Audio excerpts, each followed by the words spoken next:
What's up, everybody? Now, I don't know about you, but I tend to hold myself to a really high standard like all the time.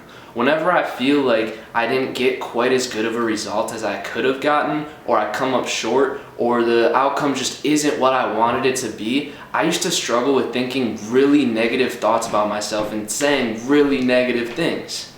Now, I don't know if you remember, but in the last video I talked about how your brain is always seeking to prove and solidify the belief systems that you already have. So if you're constantly thinking and saying negative things about yourself, this can be absolutely detrimental to the outlook on your life and the way that you feel about yourself. In today's video, I want to talk about how talking bad about yourself is literally bad for your health and what I did to curb the urge to talk crap about yourself.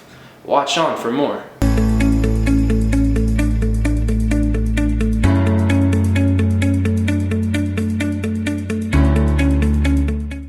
Before we get started, it's pretty important that you know just how detrimental to your health that talking crap about yourself really is. Just like your brain is always seeking to prove your belief systems, I'm a firm believer that the things we say become a reality. I'm sure you've heard the term speak it into existence. So how could it be good if we spend half of our days looking in the mirror calling ourselves fat and ugly, or whenever we make a simple mistake we call ourselves dumb and stupid? Furthermore, there's a doctor that goes by the name Masira Imoda. He conducted several studies that literally proved that negative words can change the molecular structure of water. There's one study out there where a college professor took a water bottle and he gave it to one of his students. He had each student say something nice to the water bottle and pass it around the room, okay? And so the next day, he froze the water bottle. Well, he froze it overnight actually, and it froze into these beautiful, glorious water crystals, right? And then the next day, the professor handed out the students the same exact brand of water bottle, right? And he had each student say something negative to the water bottle and then pass it to the next person in line, and so on and so forth. He then froze the water bottle overnight and it froze in nasty, ugly molecules. What I'm trying to say is human thoughts, emotions, and words literally change the molecular structure of water. And our bodies are made up of what? Over 60% water, right? Need I say more? Now, I think it's pretty safe to assume that anybody watching this video is struggling with saying, or at the very least thinking, negative thoughts about themselves. And whether it comes from being insecure, holding yourself to way too high of standards, or maybe even false ideas of yourself others have implanted into your brain. Whatever the case may be, it's all bad and it all needs to change. Like, for real, when did I want to kill myself become the new I'm just not okay with my current circumstances?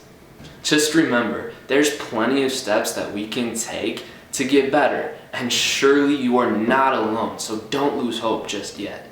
Now, if you're anything like me, you've probably got insecure about your personal appearance before, maybe even wanted somebody else's physical attributes. But remember, it is said that comparison is the thief of all joy. And while this isn't true in every single situation on earth, I really believe that it's applicable to a lot of people in a lot of circumstances. Just like nobody else knows what it's truly like to walk a mile in your shoes and what it's like to live with the thoughts going on in your brain, you never know what someone else is dealing with internally. Avoiding comparison is a great first step in ditching insecurities and leaving negative self-talk in the past and paving your way to a more fulfilling and happy lifestyle. Another thing to keep in mind is if you're a person who is extremely confident in yourself and you believe in your ability to do anything that you set out to do, every single action that you do starts to leave a much bigger imprint on the way that you think about yourself. This means you tend to be extremely hard on yourself and expect extremely, just completely unattainable results. And when you can't reach what you deem your full potential, you get extremely frustrated and angry with yourself. This is not something that I have even fully mastered yet, but I'm beginning to take things with a grain of salt. I'm trying to keep in mind that life is a learning experience and you only learn by doing, so you really just gotta keep on failing forward. I've also been working on learning gratitude and gratefulness. On my pursuit for a better and happier life, I've been trying to just take a few seconds out of each day and just sit back and realize how beautiful life really is, no matter what circumstance you're in.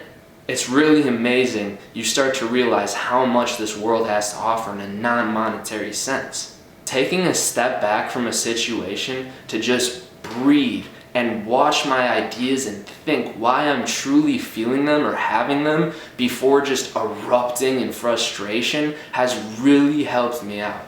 For me, one of the most pivotal steps in starting to knock out negative self-talk from my life is realizing that every single thing that I feel and think to be true isn't actual reality. Now remember guys, just love yourself and realize everything's going to work out exactly how you want it to work out. Maybe it won't go exactly how you plan, but if you keep working towards your goals, you will get where you're going, I promise you. Just relax, stop trying to swim upstream and go with the flow as much as you can.